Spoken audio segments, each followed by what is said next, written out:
go. Another. Hi, this is Summer Todd. Tonight we're doing our show on the Rupert murders, which happened at Easter back in, oh gosh, I'm forgetting the year now. 75? 1975, I believe. Then also there was another murder, Francis Lloyd Russell in Hamilton, Ohio, which was kind of odd. So we're discussing that this week. So feel free to comment and listen in, and we'll begin.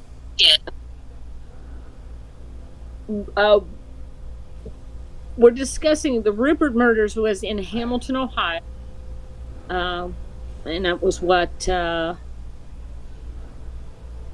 it was like one of the largest murders of a family. And then my son Austin and I were discussing that there was another crime back in 1925 where a man killed his family. I think it was 8 family members, which is kind of weird in a place like Hamilton, Ohio. It's not that big of a city. So we were just kind of we discussed it last week, but our video didn't work out. So we're kind of revisiting it. And that hit, believe it or not, that hit me kind of hard because that show was great. I'm still reeling from that video not recording. That. Well, stuff happens, but yeah. So my father-in-law even showed up in it. Really? And said hi to Roger. So that did hit me a little hard. That's what really sucked, because I was like, you guys are always talking about him and stuff, and I finally get to see him, and freaking it was like, bam, you know what I mean? We finished that whole thing off, and no audio whatsoever, you know. So tonight, the audio, everything is getting recorded, so we're gonna have a good copy of it no matter what. And oh yeah. Yeah, this will heal the grief over the. Well, it's like I said before we started the stream too. Like, I don't blame this on Rumble. Blame it on Discord. This is 100% Discord's bullshit. And I always talk Discord up because it really is probably the best freaking VoIP out there. You know, and that's just my opinion, but. Too, like this and Twitch does the same thing, or it used to do it when it had the same abilities where you could get on and chat like this. Right. Yeah. Well, I like Discord because it lets me chat with you and old John and stuff. Mm-hmm. You know, so we talk. It's easiest to talk to you guys both on there. Right. Well, I mean. But we could just pick up from last week, you know. Well, we're going to have to go through all the stuff we went through last week, too, though, you know. Yeah. Here, well, I'll just kind of... The other true crime stuff. Yeah. I'll touch base on this. The Rupert murders were an Easter Sunday massacre on Easter Sunday, March 30th, 1975, when 40-year-old James Rupert Fago shot 11 members of his own family in his mother's house in Hamilton, Ohio on Minor Avenue. And I believe they said, let me see, it was one of the largest, what do they call it? What do they call it? Familicide murder. Familicide. Yeah. Familicide. Yeah, that's the one I had a problem with because he kept saying it and I kept forgetting it. Familicide is a... Yeah, it's not a very common word to hear used. So. Right, and so you know I always knew about that because I grew up in Butler County. So then, you know, I was on Facebook one time and I saw that it said this is not the only murder that happened in Hamilton like that. So then I saw this article about. Now my thing's not opening. about Francis Lloyd Russell, who killed, I think it was 8 family members, because what happened with him, let me see, this is the story here. Um, about Russell. Let's see. You're Okay, I think he killed 8 family members. I'm trying to see. I'm not seeing. He Yeah, did. eight. He Yeah. did. He was supporting the whole family back in 1925, and it happened in June 25th, I think, or something. And I guess he was just having trouble because his brother and his wife lived with him, and their kids and his mother. And the house payment back then was $1,600, and so that's an amazing amount back in 1925. Oh God, if you now if you adjust for inflation, that's probably like almost 10 grand a day or something. Yeah, and his reasoning for the whole family was that he just felt like he was going to lose the house. They were going to foreclose on it. He was getting behind, and he just felt like he couldn't do it anymore, and that it was best that they all die. But with Rupert, he was just jealous of his brother. The Easter murders, he was just his mother was talking about throwing him out. I think he was 45. He was a bum. Yeah, and his brother had his shit together. He had his stuff together, and his brother came to visit with his wife and children. So it was kind of the opposite of the other murder. His brother had all of his stuff. Had his stuff together. Was not just able to support his family, and was coming over to visit for Easter. And his brother was mad, and because I think because he wasn't doing well, and just was jealous, and he decided to take out the whole family. But on the Lloyd side, it was the guy's brother was sorry. He was the sorry one, I think. No, he wasn't helping him, and he was just kind of living off of him. So it was kind of a yin yang thing there. But I think it's very odd in a town like that there's two large murders like that of families, and very similar in some ways. And you said there was like circumstances. How many people? How many people was it that you said were in each family? Like I know one had 11. Yeah, and he was the largest. I think that's the largest. Where was it? What did it say, Austin? The largest. Rupert was the largest. Rupert was the largest familicide in American history. That was 11 people. And then before that other guy had the record. Yeah. From 1925, he had the record. Yeah, Francis Lloyd Russell killed 8. And I'm trying to see if Francis Lloyd killed himself. I don't think he did. He tried to, and he failed. Yeah. Now, is this in the same town? Yeah. Yeah, that's the messed up thing about they were both in Hamilton. And that's weird because it's like I said that you talk about the United States. So what's the likelihood that that's going to happen in a town the size of Hamilton? Is not that large. I mean, it's not huge. And then on top of it in the same town, 50 years apart. I mean, what are the odds of that?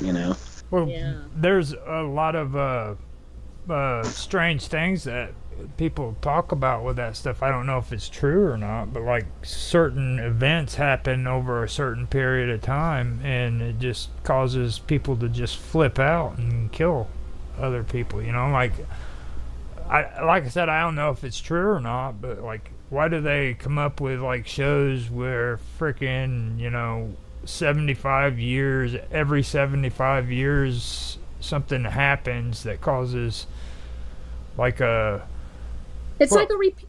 Yeah. A repeat, isn't it? Yeah. It's like weird. Yeah. We noticed that in at the old house where we used to live that the woman across the street, her daughter wanted to on the property there. So she let her daughter build a house back behind her, and her daughter moved in, and then her husband died. And so, you know, they ended up, her daughter ended up moving away. But then later on, when we lived there, some people lived back that we were friends with, kind of. Our neighbors lived back there, and their daughter decided to build a house on their property. And then her and her husband, she almost lost her husband because he went to prison for a while. But it was like history repeats itself or something, you know? Yeah. It was like weird on this little It's road. like it's like something gets set in the energy that shapes physical reality, and it creates a feedback or something where, like a feedback loop that makes history just repeat or like loop itself, maybe. Right, yeah, because it's fun. It was our one neighbors, the house behind them was their daughters, and then our other neighbors moved into that house eventually because her daughter left, and then their daughter built a house in the property they owned. It was so strange. It was like history was repeating itself. It was weird. Well, I was thinking, like, I didn't want to embarrass you guys, but I was like thinking about stuff like Jeepers Creepers, you know what I mean? Like a monster freaking hibernating for 75 years and comes up and all of a sudden he's wanting people's eyeballs and shit, you know? It's similar to that. Yeah, I mean, I know it sounds weird, but like, listen to what you're saying there. It's like the same town within 50 years of each other. Maybe like there's a freaking evil spirit of some kind that's hibernating for 50 years, and then all of a sudden it needs victims or some shit, you know? That's possible. So if that's true, that means that next year they're due for the another big familicide in Hamilton. Talking with people though, I get Minor. I think one was on Minor Avenue and another was on Prospect Avenue. They're not too far from one another at all. Location wise, they're only a few streets apart too, which is odd. Yeah, They're just down the street. Well, I think a few streets over, because like when we were doing this interview last week, in Elmer, that Austin's father-in-law was saying that they're not too far. Those streets are pretty close to one another. They're not like blocks away from each other. They're like a couple streets apart. Elmer was saying something. Elmer was saying something about them having changed street name or something. I think it used to be Prospect and they changed it to Progress or something later on. But that one street where the massacre in 1925 happened, I think they changed the street name or something. But the point is, those two streets are still close to each other. Yeah, I mean, and Hamilton's not that big, and they're on the same side of town. Then they're probably on the east side. Yeah, they were both on the east side, which is odd too. Yeah, that is pretty odd, though. I mean, you got to admit that is pretty odd. And then, why would they change the name of the street? Like sometimes they do that. Like at Miami, they've changed the name of just about every building. People say, "Oh, that used to be Old Color Hall, but now it's this hall." And I don't know, people do that. But streets are kind of different. Like freaking the street my grandparents grew up on is like over 200 years old. It's called Sunny Slope. You know what I mean? Yeah. It's been Sunny Slope from the beginning. It's Sunny Slope today. You know, I mean, now, yeah. Sometimes they never change, but then sometimes they do, depending on if the place has grown or just who knows what. Then they switched it from Prospect to Progress. I think it either that or vice versa. I forget what they changed it to. Yeah, I had that on there too. Because because I know they did change the name, but I'm not sure if I had that in the right order. It was on Prospect Hill, but I think it was always on the same street, Progress Avenue. Yeah. Progress Avenue. So. And then Minor Avenue was where the Ruperts were. All right. And what was the name of that avenue again? Progress. No, the one with the Ruperts. Minor Avenue. Minor, and then Prospect. Or Progress. And Progress. now it's Progress, right? I don't think so. I think it actually was called Progress. Let me see. It happened on Prospect Hill is what they called it. Prospect Hill. Yeah, what Elmer was saying had changed. Not the name of the street, perhaps the name. The name of like the burb of Hamilton, because Hamilton has little different sections. They changed the name of the section. Yeah. Okay, I had that wrong. See, now it's getting all spooky because freaking you're talking about mining. Okay, this is like references to miners and shit. So you got some kind of crazy Stephen King shit going on there. A Minor Avenue. That's an old mining town horror story. Yeah. But Hamilton was never a mining town. It was more just farm. What? Middletown is an old steel town. But they called it Little Chicago back when the first murders happened. They said Hamilton was out for Chicago gangsters in the era of Prohibition, and they brought with them vice and violence. But the city's most horrific crime in that time had nothing to do with bootleg whiskey or fancy women, but with a hard-working bachelor trying to take care of his sick brother's family. And he loved them so much, he would rather see them dead than homeless. I mean, I do not know how he got a $1,600 house payment back in 1925. I don't know what kind of job he had then. Maybe he worked at one of the steel places. But even then, that's a lot of money. Yeah. To loan. I can't imagine a bank loaning somebody that much. Well, you see, you said that it is a steel company, right? I don't know where this man worked, but if he had to work at probably Mosler or one of those places like that down there. There was a Mosler Safe.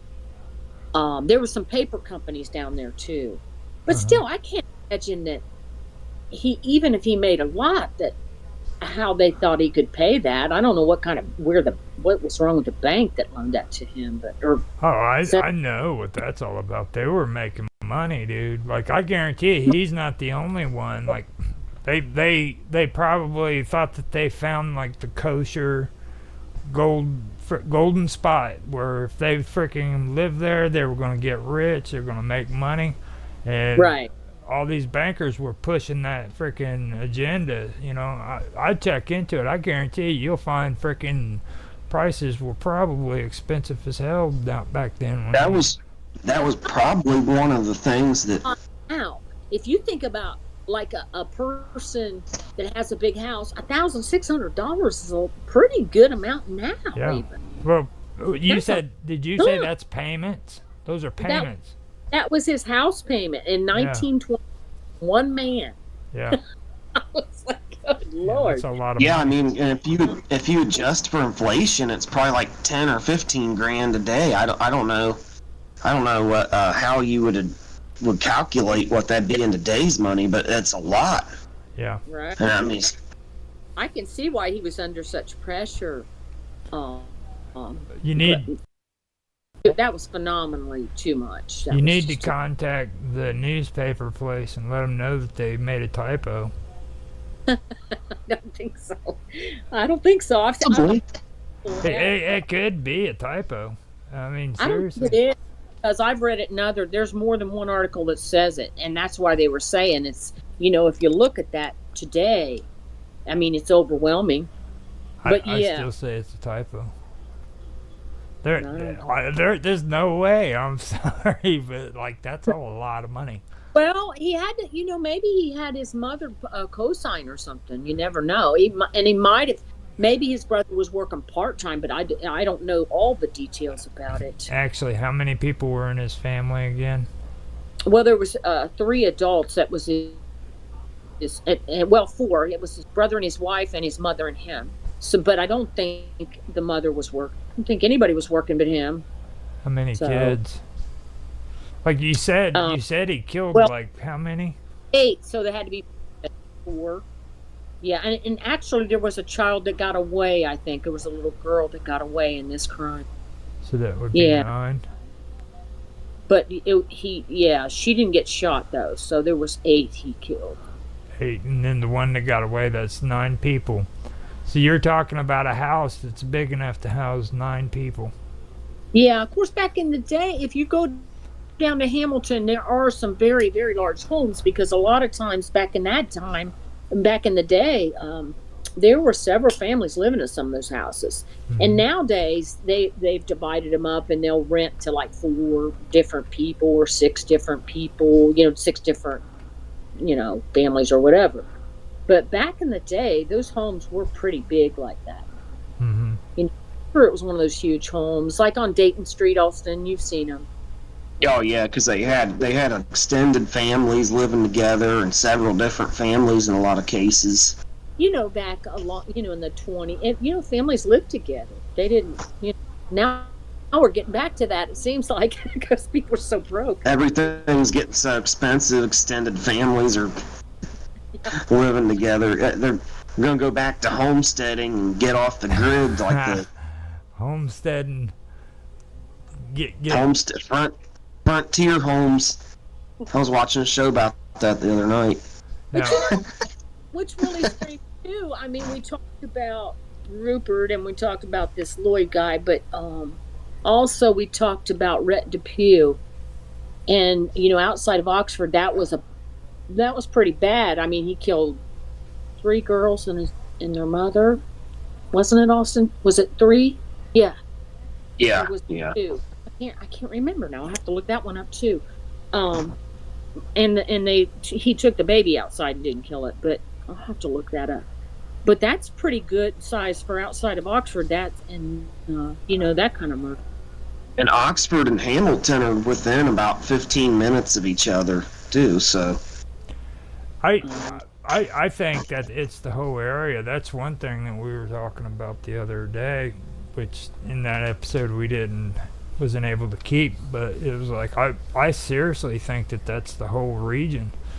I know that it's kind of making it sound loose and everything, but if you stop and think about it, and then I've driven through there in semi truck and I've seen how bad the terrain is there, so I'm sure that there's a whole lot of accidents, whole lot of deaths, everything in that area, because that's not a terrain even that you want to drive in when it comes to frickin' big trucks and stuff like that. It's scary. So in the trucking world, this is a pretty bad area. I remember you saying something last week about this being a big trucking graveyard. Yeah, he killed 3. He killed Teresa Jones, her daughter Aubrey 7, and her other daughter who was 12. And there was a baby in the house, and he took the baby out and set the house on fire. So that's pretty. So the baby survived. Yeah, it was in 1995. At least he let the baby survive. Yeah, there's some there's some speculation about all that. I mean, he lived in the basement for a while and rented there. That's really weird. He was married. Her husband worked evenings, and he was friends with Rhett. But then they threw Rhett out for some reason, and Rhett supposedly came back to get something and got into an argument with Teresa, and he said he just lost it. So yeah, he came back to get revenge. As I'm thinking, yeah, there's more to that story, but not sure exactly what it is. I mean, and Rhett'll probably take whatever he knows to his grave with him. Yeah. I mean, I knew him. I said I knew him. He used to come into the restaurant I worked at, and he was a real nice guy. But he's, like I said, I had an older kind of a experience with him. So, yeah, very odd. Now is he the one that was talking to you about UFOs and stuff and aliens? No, he was. I was very young. I think I was probably only like 17, and I got married right out of high school. So I still might have been just 17 or 18. But he used to come in on a trucking crew from Miami University, and he came in with 2 other guys, and they were always cutting up and stuff. They were all sweet, and they weren't, But Rhett told one of the women that worked there that he liked me and wanted to ask me out. And first off, I had a wedding ring on, but I told her, I said, well, why would he do that? And so anyway, I didn't pay any attention to it, but he came up. We had a drive-through window, so he came up to the drive-through, and I waited on him. And he said, did your friend tell you that I want to go out with you? And I said, yeah, but I'm married. And plus, he was lots older than me. And I wasn't mean to him at all. I was nice. And I was like, but I'm married. And so now, and it was like, if you've ever watched somebody die or something, there's something in their eyes. Everything just changes. Well, I was looking at him, and he went from being kind of happy to just this weird. It was just weird. Something was weird. Mm-hmm. And I got scared. So anyway, he got his stuff and he took off, and I could tell he was pissed. And I told my friend, I said, don't mention me to him. Don't talk to him about me. You actually brought that. I remember that. No, that had to do with that apartment murder, wasn't it? No, that was Red Depew. He's the one that killed Teresa and the 2 girls. Yeah. So he was one, and I was really surprised. When they couldn't figure out who it was for the longest time, and then they finally found out who it was. And when I heard it, I was like, oh, it was like you see something, and you look back on it, and then you realize what it is or what it was. And I was like, he snaps or something. There's something with him that's, and you're not like freaking out and everything and thinking like you rejected him and he flipped out and decided to kill everybody in his family. Who knows? I mean, I was there. The whole thing's my mom's fault. Yeah, see, she's trying to take the blame. You say she's a troublemaker, man. She had a stronger touch than I even never assumed. These people are dead because of her. I never thought that, but I guess if don't. Stop. But I'm saying I never thought of him maybe doing something to me if I hadn't been at a place of work. Yeah, truth. Oh yeah, he could have. Never thought about that. I just thought to myself that I just saw something in him, and I think he had some dark side that nobody knew about. So yeah. And see, that goes back to what I was saying. Like, I think that when we first started this stuff, I mean, I know you're like real big on saying that it's all paranormal and everything, but I honestly think that it's a mix, because like there's things you pick up on too that really technically isn't paranormal. Okay. No, I think it's just intuition, and they call it the power of fear. There's other things too, like, okay, you remember when you were talking about your driveway and always hearing that car pull up that was never there? Right, yeah.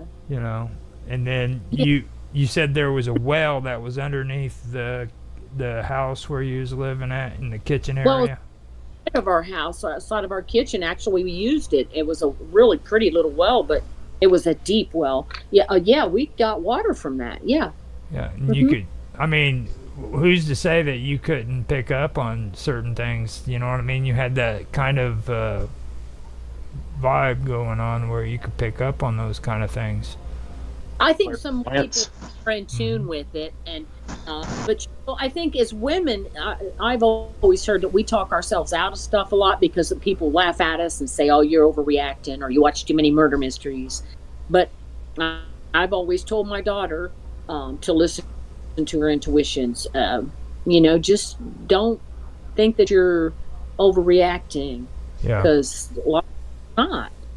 Well, that goes for men too, because how many times I think some of it's survival instinct. Yeah. You like, animals have to rely on their instincts to survive or know when they're in danger. And we've you got know, in the wild. And humans have gotten away from that in modern society because we just think we've got everything figured out, you know, with our science and our technology. Hey, look at the way he said science. With science. And our you guys have had Fuck science. haven't you guys experienced that yourself where somebody just doesn't hit you right, and maybe everybody else likes something, or oh yeah, many times. you'll feel like maybe it's not even a person. Like you'll be in a place and you'll think, I don't feel safe here for some reason. Well, Maybe there's Sometimes you feel a vibe, you know.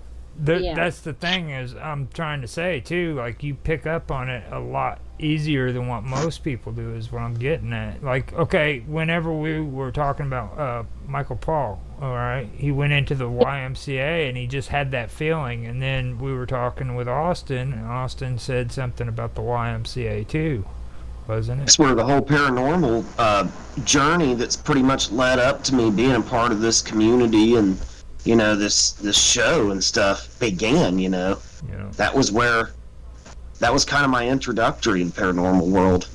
yeah.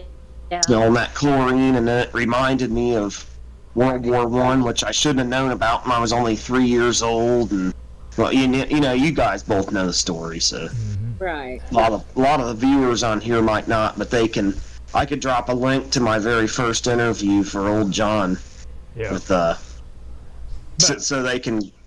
But you get what I'm saying, though, right? I mean, like these aren't like these are supernatural, is what I'm saying. Like they're supernatural abilities. I really believe, and like when it comes, and don't get me wrong, I'm not getting into remote viewing and stuff like that. I'm not saying that about anything about that. I'm saying about like freaking having the ability to freaking pick up on things that most people don't pick up on. You know what I mean? Like, Well, I think what do they call people that are like that? They can Psychic. psychic.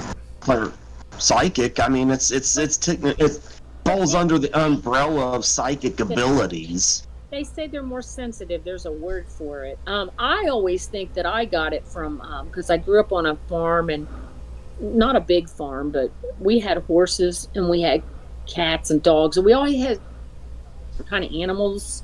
And I think when you grow up around animals, you just kind of learn that, you know, your instinct. You can pick up maybe just emotions or your. I don't know. More important, the animals' emotions and the way they're thinking and what they're doing. You know. Right. I think you just kind of get in tune with emotions and how, you know, living things operate. And it's a lot of it's the eyes. A lot of it's in their eyes. They say, you know, the mirror to the soul is your eyes. Well, I believe that because what I saw with him was just weird. It just was like somebody flipped a switch. But you can see it in animals too sometimes if they go like in the red zone with dogs. I don't know if you've ever heard that the dog whisperer. He said, oh, if a dog goes into the red zone, they're not your little sweet dog anymore. They've reverted back to the wild. So that's always something, you know, I've always watched with, especially horses. You have to be careful because they're big animals, and you got to be careful with them. So I think you just kind of. Have you ever tried to train horses? I had actually the horse I had was born on the farm, farm that I lived on, and I trained him. I rode him and everything. I did everything with him. I was the first person that rode him and everything. But he was just a little baby. He was a colt, so you know it wasn't hard. We just kind of I trained him like he wasn't afraid. It wasn't like I was riding a wild horse or anything. You know, it wasn't a Mustang. It wasn't like, oh, we got this old Mustang, I'm going to teach him, you know, I'm going to ride him. It was my I had a colt from, like I said, and then you know, just kind of trained him a little bit at a time. Yeah. See, that's a lot more than what people make it out to be too. Like whenever you're training a horse, I mean, because the majority of the time the most important thing about horses is learning how to tie knots. There's 3 type of knots that you need to learn how to tie. The rest of it is getting to know your horse. You know what I mean? Yeah, all about trust. You just got to teach them to trust you, and then they become. It's almost like they become one with you. Like if you're with a dog, you develop a bond, and you know that dog, or you know that horse. I knew like his fears and a lot of things about him because he was just a little baby, and I pretty much had been there with him all along, so I knew what his temperament was and everything. Yeah. And I think if you grow up around animals, you maybe you're like that with people too, a little bit more. John was talking about reading people as well, and like that's another thing. People, it seems like they're not capable of doing that anymore. Like you can just read people if you pay attention to what they're doing and what they're saying, how they're behaving. Yeah. Seems like less people today are able to do that than what they were when we were younger, so. Well, why do you think that is, though? They're always looking at their phone and they're not making eye contact. Because my boyfriend and I have talked about that. He's like, you're looking at your phone. You don't look at people, and no one looks at your face anymore. They don't look at your eyes. Those are skills you gain through social interaction. People's social interaction now is very minimal compared to what it used to be, largely because of technology. I think. So we have to read each other. You can't read people's emotions through a text message or an email. No. It has no context. And how many times have you texted somebody and then like you're in a bad mood and then you take it wrong and then they didn't mean it that way at all. Yeah. So I think that just happened to me actually with Darker Things, because like whenever we were supposed to do an interview with Bob Dub, like I accidentally told him it was on Thursday when it was on Wednesday, and I was in the wrong for it, right? And then he sent me a message and asked me when we were going to do it, and I was like, we already did it, and he turned around and he said, what? And it was on that, and he's like, well, I didn't want you to think I bailed out on you and everything. I'm like, hold on, man, I didn't say it like that, but I was like, I never said that, so. Right.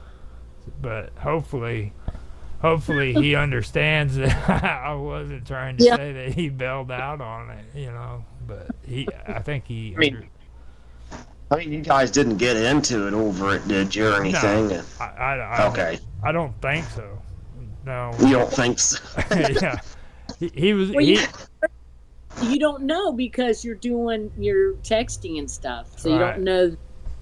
For all you know, he could be fuming. Well, he's sick too, and I was telling your mom before he was able to get on here, like sick old men, and they're like freaking all. They're horrible. Right. They're horrible. He's probably Mr. Grump Butt. Is he gonna be all right, or is he just? It's the sinuses. Yeah. Oh, okay. My partner Gerald had, but I noticed Gerald and I, because if we're not together, like if he goes to his house for a while and we text, we always kind of get into it because we take the text wrong, and I'm. And we'll say we're just not going to text anymore, Jill. What you could do to give those texts some context, maybe like use emojis or something kind of fit the context. I know I don't like them either, but they. I do that. He's not going to do that. Not at his age. He's kind of old school. Not his age. I hate texting, so we try to talk on the phone if like when he was sick, because I'm like. It seems like, and he's in particular like defensive. I could say something nice about him, and he gets defensive. You just bashed him. You called him an old man. Yeah, he's just an old man. You know how they are. No, he's old school. Yeah. I said he was old school. That's better. But he is old. I mean, he says old, but he is. But he's old school. He's more old school. But I know sometimes. Text him and I'll be teasing him, and then he'll call and he'll like, "What are you talking about?" I'm like, yeah. He wants to confront you face to face. We ain't gonna be typing none of this stuff. No, we ain't having none of that. We ain't having none of that shit. He's like, "What's up? What's up?" I'm the same way when it comes to old school though. I like a lot of this stuff is ridiculous. Men aren't texting and emojis and stuff. They're not. They don't like that anyway, right? I don't really love emojis, but if I'm afraid something I'm saying is might rub somebody the wrong way, I'll use them to try and give it the context I'm going after. Right. But don't get me wrong, I don't like emojis. I mean, it's kind of on the yeah. I think that they were introduced to the internet by women. I really do. Because women love emojis. They know an entire language of emojis. We're more. Oh yeah, like back in the old days, when girls used to write the letters and stuff by hand. Yeah. They dot their I's with hearts and stuff, and it was kind of the same thing, and it was kind of where I think the whole emoji thing was born, because I used to have girls write me letters in high school and stuff. They dot their I's with hearts, and there'd be all these fancy characters. I'm like, I just write the letters, they're all caps. It's just easier for me. Well, I like it. But I'll send you. that was back when I knew how to write before technology took over and just started doing the writing for me. That's. Yeah. But I'll send a good night. I'll send a real one of those quotes or one of those animated things, and then Gerald just send me. He'll just say. Yeah. I'll tease him. I'll say something, and then he'll try to send something, but it's usually not great. But he does the best he can. Yeah. But yeah, I think women are more. We're just more like that. We should probably talk about that second murder.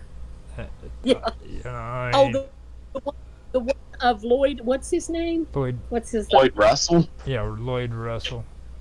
Yeah. I think we kind of derailed on that. It's like I don't know how we wound up on this. We wound up somehow on the topic of emojis and girls dotting their I's with hearts. Well, because of I don't know, man. I think it was Rich. Because of Rhett Depew. Yeah. So because of some guy. He's in his cell right now listening to this. It scares me because I'm like. Yeah, he's still. He's still alive. Like seriously, what's he gonna do? Seriously. Maybe he knows somebody on the outside who can find us, or you never know, man. Those people still do business from behind bars. Yeah. Some of those murders, man, they're like octopuses. They got tentacles that go outside the prison and get people, No, don't scare your mom, though. She's probably going to be peeking out the window for like a week now. Like, oh my God, he's coming for me. Yeah, I shouldn't have done that. He's like sitting there in the cell just fuming like that pretty girl at the restaurant's talking shit. But it's a whole world, and sometimes you don't know what people remember. Because I was telling Austin a story about that somebody used to go to school with. He said he apologized for something, and I told Austin, I said, God, I don't even remember what he's talking about. Yeah. I have no idea, because I don't remember it. It's been like when I was in high school. And so you never know how you affect people, and it might be something that you totally forget about and never think about again, but that person still remembers it. Mm-hmm. They're sitting around making a list and putting lipstick on. No, I hope not, but Never know. Yeah. well, and it can happen to any of us. You've seen people do that. Like they remember something you said like 30 years ago, and you don't remember it at all. So, yeah. It's true. That right there is real life stuff. Like everybody likes tippy-toeing around this freaking shooting in high school thing. Like they don't really know what causes that. You know what I mean? Like, but you know what it is. I know what it is. Especially if you've had bullies in school, you know where that shit's coming from. Yeah. These kids aren't like waking up one day and just all of a sudden they want to shoot somebody. You know what I mean? They're like, No, it's a progression. And then when life's messing with them, the doctors just want to give them drugs that mess with their head even more. right. You know, there's that too. Well, back to the 1925 murder. I was reading. I'll read here what the police officer said. He said, "In all my experience in the trenches and battlefields of France, because he was a soldier, I never saw a sight more ghastly than that at the Russell home." Yeah, now that police officer responded. He was like, "Yeah, he was a World War I hero. He was highly decorated and everything." And he'd say, he's seen some fucked up shit, but. And I always wonder about the little girl that escaped. What happened to her? Because police officer said that Russell told the officers to tell the little girl. He said, "Tell her his name was Walton. He said, tell her I loved her." So that's weird. That's why he brought her out instead of killing her, is because he only seemed to love her and not the other ones. No, she got away. He was going to kill her too. Oh, he told the police officer. He said, "Tell her, I'm sorry, and it was only because I loved them and I loved her." Oh, that's crazy. Okay, so this is the second one. Yeah. That was it. Or the one from 1925. 1925. Oh, wow. Yeah, that's crazy. See. So, and the one, Rupert, I think he just died. He was in prison for life, of course, and I think he just died recently. Now, but that was the Easter thing. It was terrible. They said some of the kids even had like Easter eggs in their mouth and stuff. And we talked about how nobody heard it. Nobody heard it in the neighborhood. Right. And he sat there for 3 hours. Rupert sat there for 3 hours before he called the police and said, "I killed my family." And see, that's the crazy stuff. That is the crazy stuff. I mean, the houses are pretty close there, but they are older homes, and older homes, you can't hear stuff as much. And maybe people were just loud. If they're in their house, they're all talking and carrying on. So, and distract. You got to stop and think about that, though. I mean, seriously, you know what I mean? Like, what I was talking about in the episode that didn't get thing was like the first actual murder that happened in Amityville. Okay, instead of the movie version, the part 2 video or movie with the DeFay. Okay, now Ronald DeFeo. Yeah, Ronald DeFeo. Now, like in the movie, it makes it out like it was storming and raining and everything, but the truth is it was there wasn't a cloud in the sky. There was no rain, no nothing. Okay. Wow. And this guy went from room to room and killed every single member of his family, and not one of them even moved. They said that the bodies were actually laying on their stomach, and freaking not one of them moved. It didn't show any signs of drugs or anything like that. Wow. He didn't drug them. He didn't do anything. He went from room to room and killed all of them, and nobody heard a noise and woke up. No neighbors freaking heard a noise at all. Strange. Yeah, that's strange. That is strange. And then when you take and look at what you're saying right there, nobody even heard anything. No, because he sat there for 3 hours before he called the police. Yeah. Rupert. Yeah. Now I don't know about the other murder, if people heard that or not. I'm now you said too. Didn't read. You said something too about a crippling shot, like on one of them. Oh.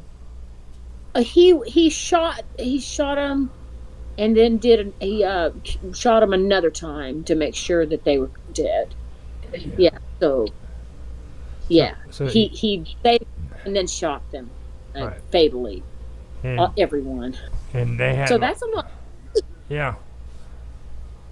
He had what, 12 members in his family, is what you said? 11. 11. So 22 shots. And nobody heard that. I know. Yeah, didn't Dad, Dad lived over there really close by in an apartment or something around that time. He said he didn't hear nothing. On Gordon, with his dad and stepmother. So that's pretty close to Minor, I think, and then other progress. Yeah, you'd think he would have. Yeah, because he was close enough. He should have heard something, But I don't know. Maybe, and he didn't have a silencer on the gun, but maybe just people maybe heard something and didn't think anything of it. And maybe they thought, yeah, and then people. I don't know. Mm-hmm. Realize that he did hear it. Maybe. Yeah. Sometimes you hear it and don't realize it. Maybe. We lived in an old farmhouse, and I swear I loved it because the walls were so thick in that farmhouse. I could go upstairs in my bedroom and not hear what, like if my daughter or Austin was having a party downstairs. I couldn't hear much. The walls were made of like different than they are nowadays in houses. And really, it's amazing in a big house like that, you can't even hear what's going on downstairs. I mean, I could have heard a gunfire, but outside of that house, I don't think so. You wouldn't, would you, Austin? It was pretty soundproof. No, that house was pretty soundproof because I had my studio upstairs, and I could jam out real loud up there, and you guys sitting downstairs couldn't even hardly hear it a lot of the time. Right. Or and I got with their little girlfriends, and I would just go up there. I was like, oh God, all these girls just getting on my nerves. So I go upstairs and just get away from them for a while. I've got an idea. I've got an idea, but it's up to Summer if she wants to do it. What? Drive over there and check the house out. What? Check what house out? The house in that the murders took place in. Oh, well, we talked about that last week too. There's a lady that lives there now. Well, I mean, you don't have to go in or nothing. Just kind of look at it. She said people go by all the time looking at it. She said she doesn't. A lot of people moved in and out of that house and said that some creepy things were happening. But this lady lives there with her kids, and she said it's not scary to her. She said nothing's happened to them, but she did say there was blood on the in the basement. Yeah. She said it's never come out. It doesn't come out of the wood. Mm-hmm. Because they cleaned up the floors up above, but they couldn't get it out of the rafters and the wood. And she said there is blood in the basement when you go in the laundry area. So she said that's kind of creepy. I don't know how you get in touch with her to let you go in, or if she would even be willing to do that, because she probably has people bother her and stuff because of I think a lot of people bother her. She said occasionally they drive by and they'll ask her or something. I don't know if people have ever asked to come in. And the other one, I don't know if that house is even there. When the Lloyd guy did, I don't know about that. Yeah, I mean, if you look up the address, maybe we'd be able to find it, but it's hard to say. It could be an empty field too. Yeah, that's probably the Hamilton's got a lot of vacant lots and stuff hanging out these days. Yeah, they have the address on here. Now 343 Progress Avenue. Now remember, you have Google Maps, so if you type in the address, you can probably get a look at it. And I'm not talking about going over there and intruding on people or nothing, but too, I could look it up on the auditor's website. They have pictures, Butler County auditors. They have pictures of the insides of houses and stuff on there, which is, I don't know if that's morally or ethically a good thing, but they have yeah. And if for sale, sometimes you can find pictures of my house is still out there. I don't know why, but the whole thing is my real estate pictures. Right there that's your back porch, right? What? Right there where you're sitting at. That's your back porch, right? My basement, and it goes out on a deck. There's a deck out there. It looks like all decorated like the Brady Bunch and stuff, with the concrete stone right there. That concrete stone is from the the house was built in '79, so It's a heart. It's a heart. It's got a fireplace over there. See that's it? cool as hell. You got all that cool stuff. That's the Oh yeah, that's retro. badass. That's the retro stuff. But it has that retro stone brick wall from the late 70s in it. But yeah, So that's they remodeled the basement and like made it, because I think I'd keep it. it was I kind of would. rough, and now fixed Don't it up. ever let them change that. That's good stuff right there. Yeah, I like it. I spend a lot more time down here. I mean, really, the house is kind of big for me because upstairs, I got a couple 3 bedrooms up there, little bedrooms, but still. Yeah. But it's hard to find houses that are smaller when you're looking for homes. Well, you don't really want to downsize. Everybody always says that. You know what I mean? And I'm like, are you kidding me, dude? Just you don't. Ask Austin how big the other house was. I did one downsize from that, didn't I, Austin? Tell me how big that was. Yeah, that was a behemoth. You end up keep that in your mind. Next thing you know, you're living in like a midget's house where you have to keep your head down because you'll hit the clown. Yeah. Living in a midget house, driving a clown car. Yeah. With taxes and everything, you do feel like downsizing more and more. But the next thing you know, you'd be living in a little tiny room. Yeah. And that's what they want you to do. They want you to eventually be living in a little bitty tiny room, and you're not freaking, owning anything because, of course, the state owns it or some, Yeah. Give up all your property and just move into the housing and stuff. That's what they want. Yeah, you can't go nowhere anymore without being taxed to death either. So that's everything. And that's the point now. I mean, yeah. Well, I don't know if you guys want to talk more about this. It kind of gist of it, though. I mean, it's getting about 10 o'clock, so yeah, you've only got like 3 more minutes left, so yeah. I think what we really need though, Summer, is for you to say some marvelously intelligent things for your viewers to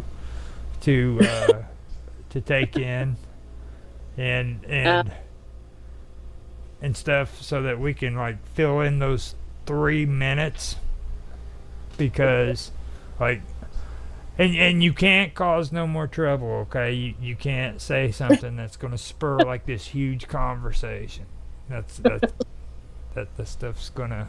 I mean, because you do that all the time. You're a troublemaker. Yeah. Says something that spurs a huge conversation and goes on for forever. Yeah. She gets us in trouble. So, yeah, and we're, you're supposed to be talking about music or... Now, okay, let me ask you for the last 3 seconds or minutes, so that what do you think when you read these 2 things? Do you think there's something that's in common between both of them that kind of relates to some crazy stuff, spooky stuff?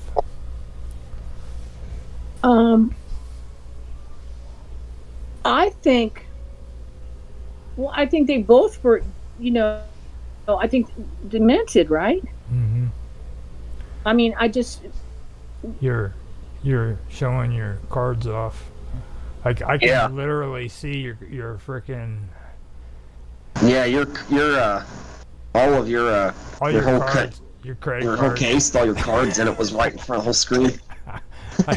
You're gonna have people copying your freaking card, stealing your identity.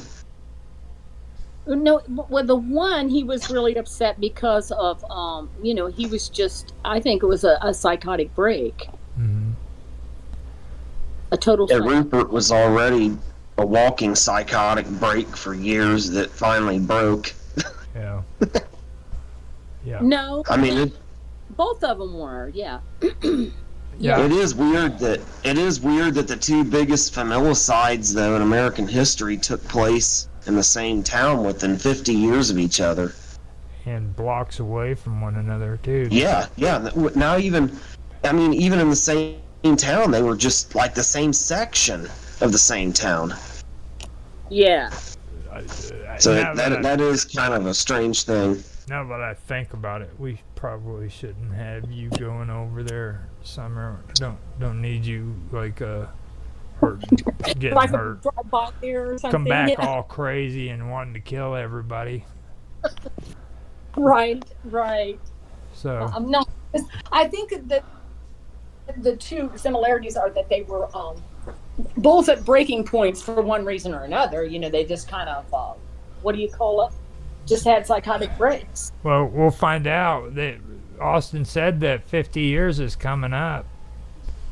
So keep your ears open and your eyes open. Like it could be true. I mean, 50 years. 2025 could be 2025. We could be due for another big familicide in Hamilton.